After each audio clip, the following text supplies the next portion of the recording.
29 points. So we got so very close.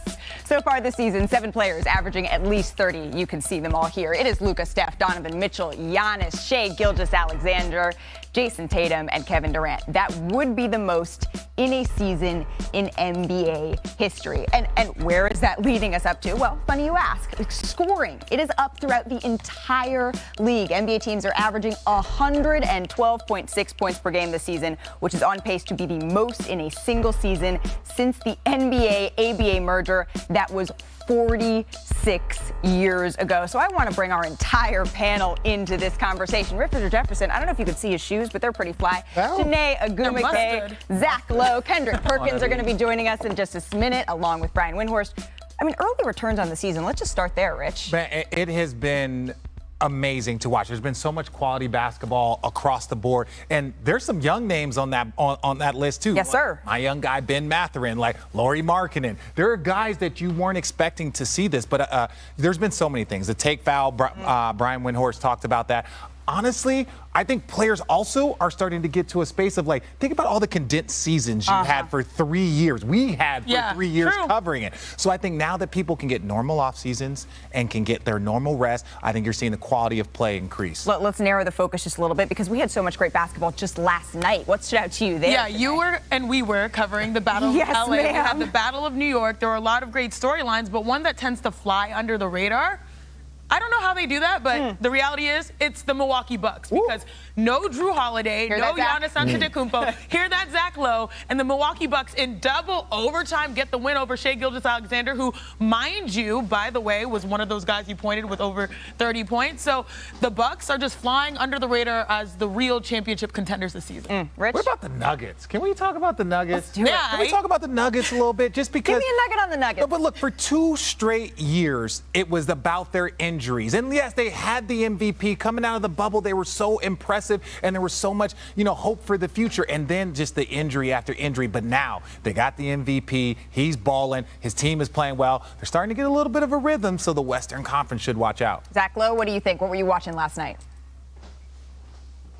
The Minnesota Timberwolves. Woof. Oh, my God. Now, credit to the Phoenix Suns, who show up without Jay Crowder, without Cam Johnson, without Chris Paul. They don't care. They just lay the smack down. But the Minnesota Timberwolves are so discombobulated on both ends of the floor. It's almost incredible. You saw D'Angelo Russell just not check into the game. Like, I'm cool. I'm going to let you guys play 4-on-5. Anthony Edwards passed Karl Anthony Towns the ball out of bounds by like 5 feet. Karl Anthony Towns just ran out of bounds. The offense is clunky. The defense is confused. I can't believe how discombobulated they look. We knew it was going to take a long time, but they're 5-7, and they just look completely lost, and they got to fix it soon. Don't worry. Hopefully, Richard Jefferson is going to have some answers a little later in the show on how they can fix it just a little bit. Perk, take us home here. What were you looking at last night? Well, can I be a homer for a second, as for expected? A second, bro. And let's talk about the Celtics.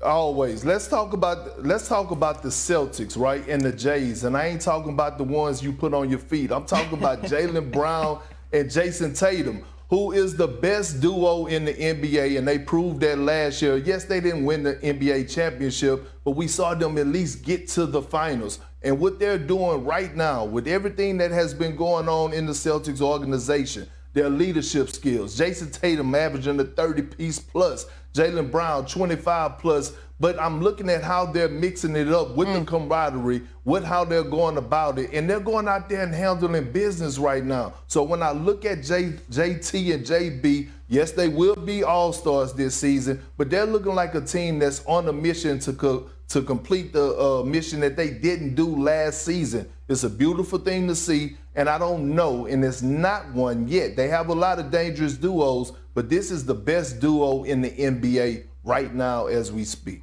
I mean, Desmond Bane is stopping by later, and he may have a little something to say about the best duo in the NBA. None of you guys took the Lakers or the Clippers as your takeaway game for last night. Oh. So let's get to what happened in that one, the crosstown rivalry in Los Angeles. You can see right there LeBron James getting ready. Paul George, he had it going early, Richard. No, well, look, this is the Paul George that we know. When he focuses as a 1A guy, he is elite. Big shots. He and again, this is his move right here. Look at that. That separation going to his right on the right side is unguardable. You cannot get to it. once again. I mean, over and over and over early. The Lakers, they would claw back in this one a couple of times. No, look, this team fights, and I'll give this to the Laker team. They would go down, like you see, they'd go down 15, and then in the second quarter, they balled. So it was just very, very interesting to watch the Lakers get down and then continue to fight, because at any point in time, they could have just dialed it back. Well, and in the second quarter, the Lakers, they played good defense. That's really what led to them coming back into this game. Yes, look, if your offense continues putting pressure on your defense, it's just going to be too much. But watch this defense here. They are scrambling. They are into individual. You saw the way that first quarter ended, and then here in the second quarter, they're battling. Look at this. Look, there's nowhere to go. Okay. Austin Reeves in the defensive stand. Let's go. Okay. Great D contest. up. The Lakers, they didn't allow a field goal until the 5:32. Don't tell me these boys ain't playing hard. But look at this, midway through the fourth. It's a scary moment for the Lakers here. LeBron is posting up Paul George. But watch how he comes down. He's in some pain here, a little bit uncomfortable. He would leave with left leg soreness, did not return to this game. Let's go ahead here. Just over a minute left to play. The Clippers up 9 at this point. George finds Norm Powell. Clippers win this one, 114-101. And the Clippers, I said it's a crosstown rivalry. The Clippers have now won 9 games in a row against the Lakers. Their second longest win streak in franchise history against their crosstown rivals. They're outscoring them by almost 11 points per game. Their last loss was back in the bubble in 2020. Let's get to LeBron James on his injury. Yeah, he's experienced some leg discomfort, and we'll know more once he gets evaluated by our doctors. How do I feel right now? Yeah. I feel good. I mean, besides, the injury, get pictures on it tomorrow and go from there. But didn't do anything, extraneous on the play. Just when I landed, I felt a little, either spasm or strain in my groin. So immediately I had to come out after the next play down when I went to the free throw line. For more on LeBron's injury, we're joined now by senior writer Brian Windhorst. And Brian, I think for a lot of fans, their antenna just goes up when they hear about a groin injury for LeBron because of the fact he missed 17 straight games in the 2018-2019 season with that exact injury. So all of that being said, how much concern is there actually here? Well, I don't think he thinks it's anywhere near as bad as that injury that he had a few years ago. Remember when he had it on Christmas Day? But he's been monitoring this injury ever since for 3+ years. And he's also had some other soft tissue injuries in recent years. Last year, he had sort of a low-impact abdominal injury that kept him out 17 games. He had a right groin injury that happened during the pandemic season. So you should expect the Lakers and LeBron to be careful here. Look for them to make an announcement about the MRI results later today when they update his status for tomorrow's game. We'll certainly be keeping an eye out for that status update. Brian, thank you. Richard, you played alongside LeBron. How concerning is this for you? Well, it's not concerning, but for me, this is also the spot where you're like, okay, big fella, take a day off. And this is not load management. He is 37 years old, I believe, on his way to 38, and he has played more minutes than anybody in NBA history. So instead of being like, hey, you are the type of person that should be load managed. You are the type of individual that after all that you have done to the game, all that you have done on the court, is like you're supposed to take a day or two off. But the Lakers don't have that. And I'm not, like, their season is but they're probably about 10 games away from their season most likely being over. And I say that respectfully because they're going to be so far down in a hole that to get out of that hole with the team that they're playing is going to be tough. Well, and we saw that a couple of years ago. The thought is whenever you have LeBron James on your team, they always have a chance, but they got into a hole that was just too big for them to dig out of. We will get more into the Lakers a little bit later in this show. And we are also going to get to one of your former stomping grounds. It is Brooklyn. Battle of New York. We're going to get some basketball later in the show. We're going to break down how KD helped Jack Vaughn get his first win since being named head coach. You like that one, Richard? Oh, I love it. I get a little shout out to Brooklyn. It was fun. It's the 247th birthday for the U.S. Marine Corps. Let's get to Brooklyn. Kevin Durant dominated in the Nets crosstown game. I don't know why I said it that way. I don't know why either. Did the love you dad throw you off? 29-12 and 12. It was Jack Vaughn's first official win as head coach. That's a win right there. Great job. Tomorrow's off. Then we get on the road. Way to win. The interim tag is gone. Head coach first win. Congratulations.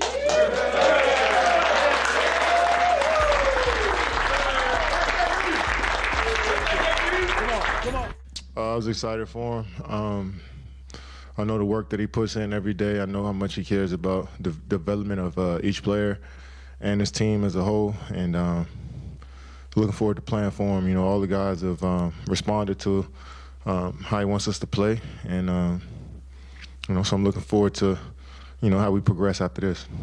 I guess I was the, the write-in candidate in the minds of elections right now, but I'm okay with that. I said to my wife, I might have not been her first choice, and we've been together 20 years, so, you know, it could all work out, so off we go.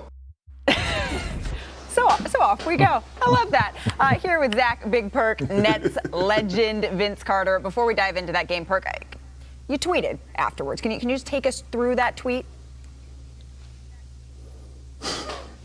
Yeah, hold on. Give me a second. Absolutely. Which tweet you talking about? I'm talking about the one where you said, Malika. so I guess I tweeted a lot. I'm the only person that sees that the Nets have been playing free and with great joy over their last 4 games. Don't mind me, though, and carry on. By the way, I love KD when he plays that point forward position. That's what you tweeted. Thanks for reminding me. I got you. This is what I do.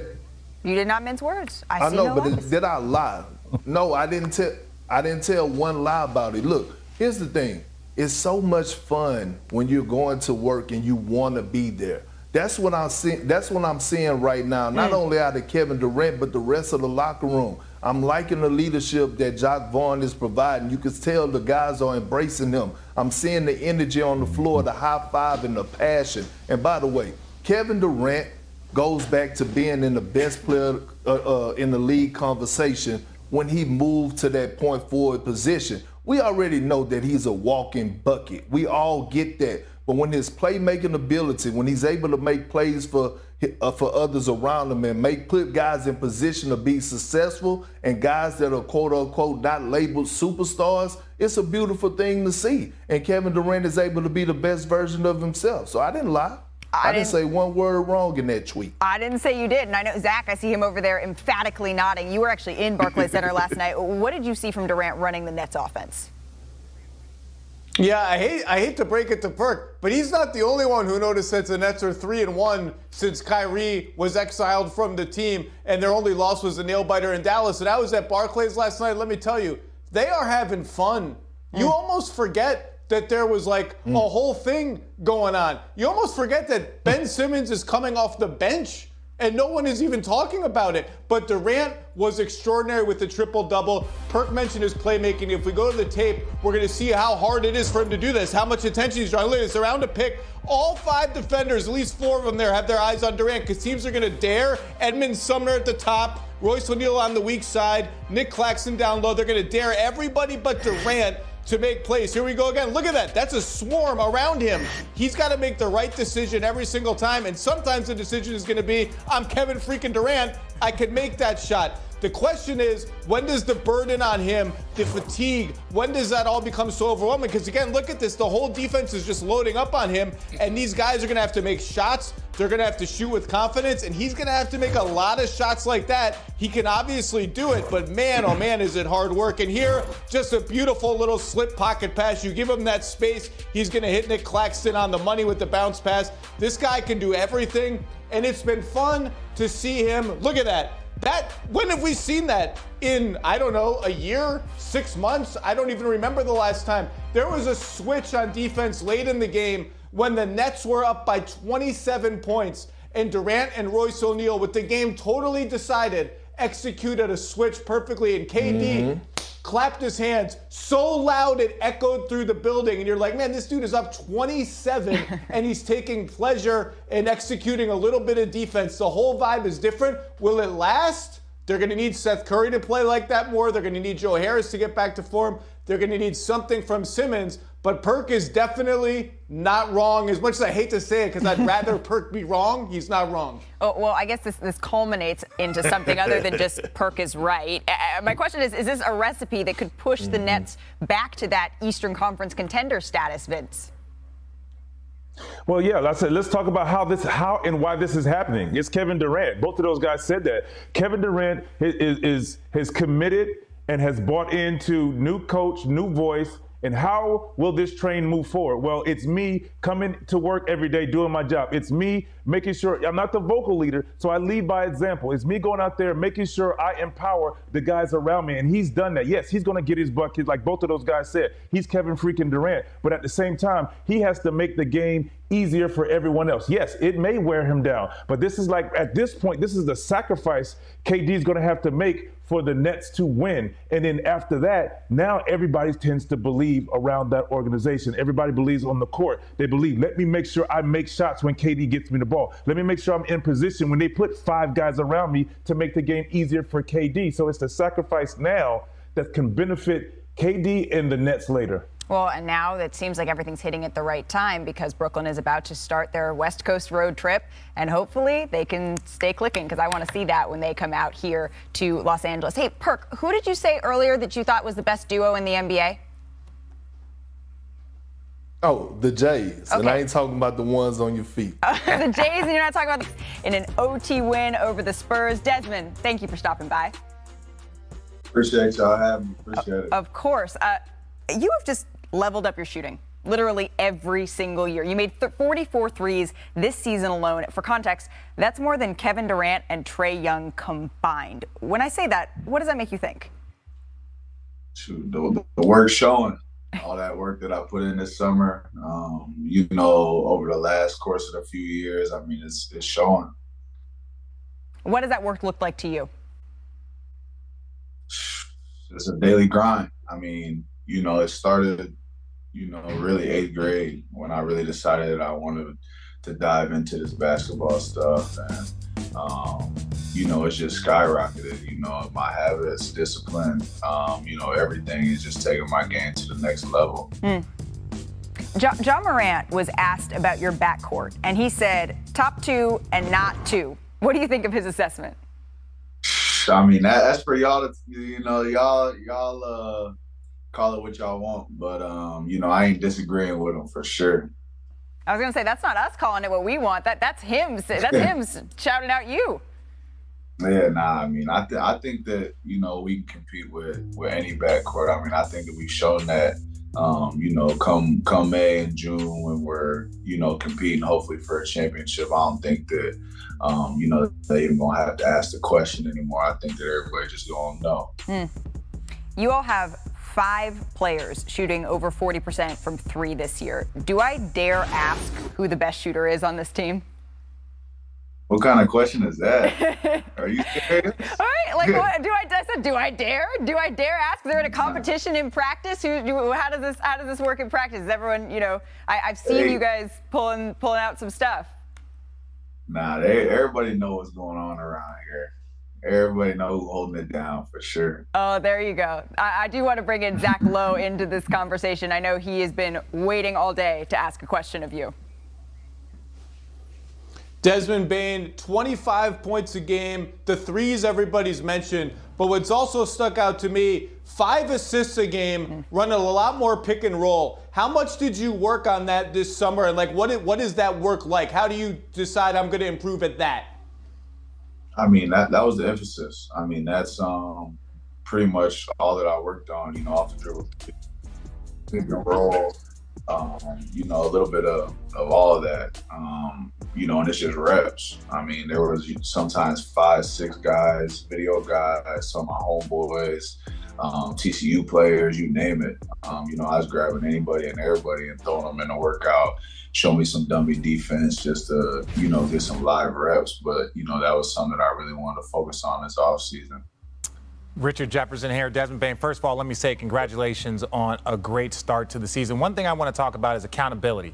You're such a young team. You guys have young leaders. How is the accountability in the locker room? Because that's been something that I've been impressed with, your guys' growth year over year. Is there a high level of accountability? Is that amongst each other? Is that via the coaching staff? How does that all come together? I think it's everybody, from top to bottom, front office, players, video staff, trainer. I mean, pretty much everybody. I mean, a winning program, you have to have accountability, if you guys want to get to where you want to get to. And, obviously it starts with Ja and the supporting cast and everybody else around, but we all take accountability for the good, the bad, and the ugly for sure. Perk? Hey, big Perk here, man. So look, this is what I wanted to ask you. When it comes down to you guys establishing Memphis when y'all at home as being one of the toughest environments to play in, how much of an emphasis do y'all preach that around the locker room for us protecting y'all home, for us developing that winning culture at home? I mean, it's huge. I mean, the city, itself has a blue collar mentality. You got to work for everything in the M, and we take pride in that, and we really try to embody that and show it on the court. I mean, obviously before us with the grit and grind, and now we the next 10, but we ain't scared to get grimy, and we got the best fan in the league, and we couldn't ask for much more. I love that. Not afraid to get grimy. But before we let you go, Desmond, it seemed like you all came into the season just determined to build on where you were last season. And there were some questions as to whether or not you could pick up exactly where you left off. What do you think was the number one key to being able to do so? I mean, a good offseason. I mean, I think experience is everything in this league. I mean, you look at all the teams that have had success and made deep runs in the playoffs. They've all played 5, 6, 7 seasons usually, but we're young and we've had playoff experience at a young age. So just building off of that and our habit. And I think that Coach Jenkins and everybody around here is good at developing habits that we can stick to where it's easy improvement. Desmond, thank you so much for spending just a little bit of time with us here on NBA Today. Appreciate it. Always. We cannot wait to watch you and the Grizzlies continue throughout this season. And coming up next here on NBA Today, something that Ja Morant is no stranger. Welcome to the upper room.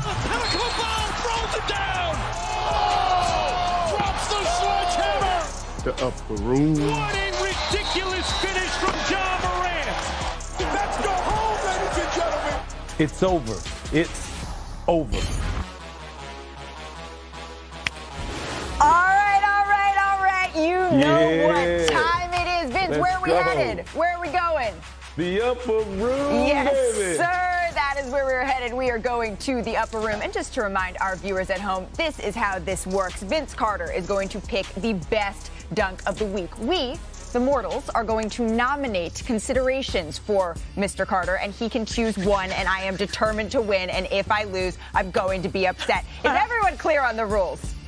It's always next week, Malika. Let's get it started. I was so excited about my nominee. I claimed it in the moment. It is Scotty Barnes, and you already know what it is. Ooh. That's another person-to-person crime right there. Like you see, like that's the cock. That's old school cock back in your face, like. And I took. You told me that there's levels to this, so I wanted it to be an homage to Toronto. I don't think the Raptors have been given enough love this season. So please, I humbly present to you Scotty Barnes for this week. That's pretty good. Zach Lowe. Because Scotty had who's your cool challenger? intentions. Me? Zach, I'm going Jaylen Brown on Nikola. On Nikola Vucevic. I'm sorry, Nikola Vucevic. I'm sorry. I don't know why we're doing this to you. But my favorite thing about this one, Vince, I want you to pay close attention. Nikola Vucevic puts his head down. He knows he got. He's a little sad about it. He sulks a little bit. And that's when you know a violent dunk has happened right on your head. Right. Oh, that's going to be everywhere. That's going to be He's everywhere. like, why did I I'm sorry, Nikola. You're trying really hard. Good for you. All right. I mean, I respect Jaylen. That was cute. Perk, who you got? Oh, gosh. You know what? I really didn't want to participate in the upper room because the bottle services was horrible last week. I got finesse because I placed mine in and Vince already had his mind made up, but I'm going with DeMar DeRozan. Okay, let's show my boy some love right here. Hey, man. Okay. Wait a minute. Okay. Yeah. How old is this guy? When it matters the most. I mean, crossover. Late 30s. What you got to say about in that, between BC? two young guys. In between two young guys, two athletes, too. Yeah, hold that. That's what they say. That's what the young guys say, hold that. What you said. And he's 33 years What old. you All said. right, that's pretty good. Janae, bring us home. I'm not gonna lie, Okay. Scotty Barnes was my pick, so if he Yeah, it wins, I'm was. sharing the trophy. But then I realized there's levels to this. Okay. What is the circumstance in which Taylor Horton Tucker hit this one right here with the dunk? Because dunking on your former team when they're going through it just hits different. Go Not ahead, only Vince. Not only did he dunk on your big man, he looked at the bench like, yeah, y'all remember me? Remember me? THT. That's that good Dynamite. THT. Oh, I guess that's TNT. Hey, it was close enough. All right.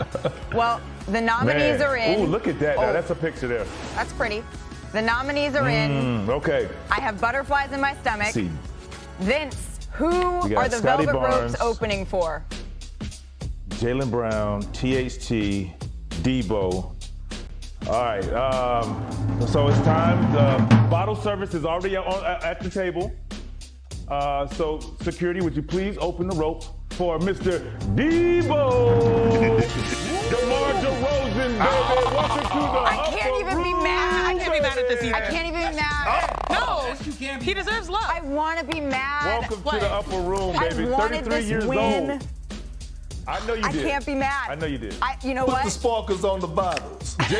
Zach. All right, here's our leaderboard for the upper room thus far, though. Perk won with John Morant, then Vince with Shaden Sharp, and now Perk wins again. Okay, what? He must be sending him bottles. Like, he probably is just faking We can't it. let this continue to happen. No, we need- can't. You know what? I have an idea for next week. It's a coup. We need to put our heads together on this one. I have an idea. Okay, good. Yeah, I got an idea. All right, we are coming for you next week. It's a lot of basketball, a lot of weeks. There's a lot of weeks left, and I will come out victorious. Coming up on NBA Today, someone who hasn't made the upper room this season yet is Zion Williamson, but we discuss what the Pelicans' ceiling is. NBA Today will be right back.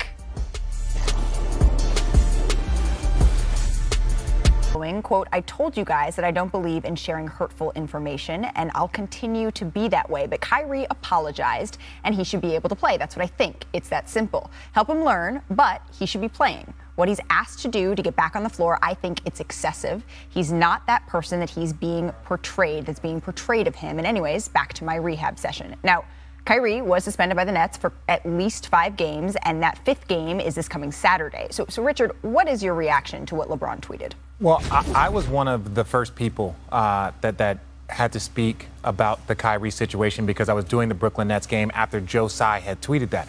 And I had spoke to Kyrie before and trying to get an understanding of what he was talking about and what was going on. And one of the things that I said to him is, you have to listen to people when they speak.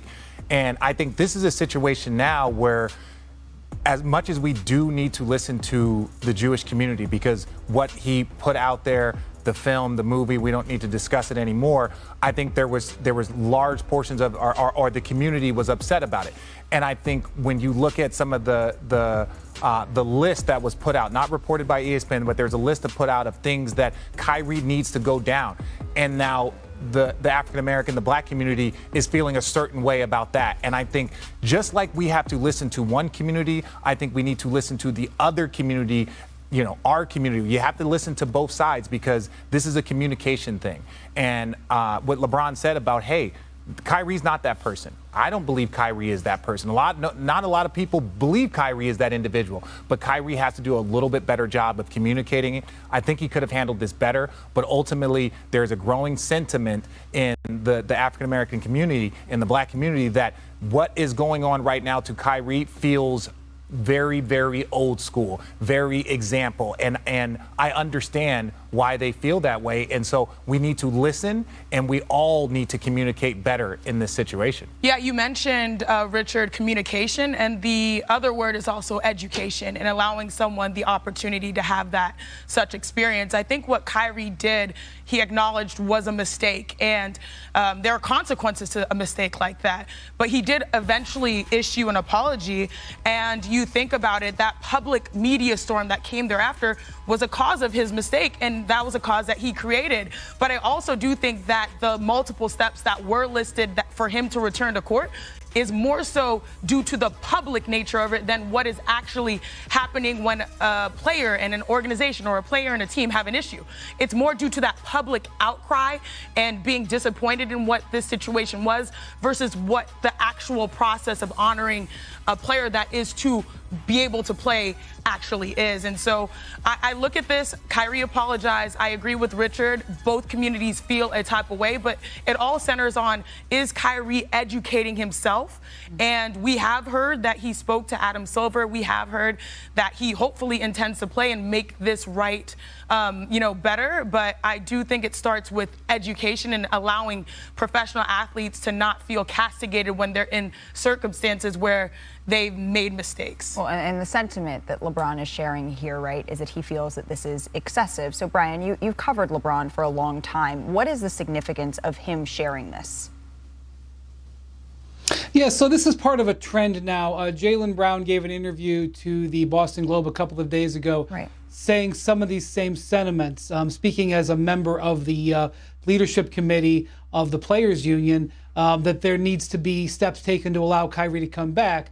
There was only a couple of players who publicly came out and criticized Kyrie Irving for his comments. That was actually sort of an undertone of things that happened, which was that players largely stayed silent. One of those players that did come out publicly and criticize Kyrie was LeBron James. So I think what LeBron is doing here is he's differentiating his position that Kyrie made a mistake and that that mistake has been atoned for, and it shouldn't mean that it's too harsh of a penalty. I do think that there's a bit of a risk here taking this position to make Kyrie Irving look like the victim, but I do think LeBron felt the need to use his voice. He knows his voice is powerful, and I think it'll be interesting if in the next few days, as the fifth game of the suspension arrives, if there's more pressure, whether it's done by the union or done by other players, to try to get the Nets to qualify what their plan is for Kyrie Irving in the short-term future. And the Nets, they face the Clippers on Saturday. That will mark 5 games that Kyrie Irving has been suspended. Thank you all. I want to shift gears here to the Pelicans because they were in action last night against the Bulls. Brendan Ingram had himself a nice game, dropping 22 points. His teammate Zion Williamson also showed up and showed out, added 19 points. The Pelicans would go on to win 115-109, continuing to build off their success last season. You hear the applause from this fan base? This is for this young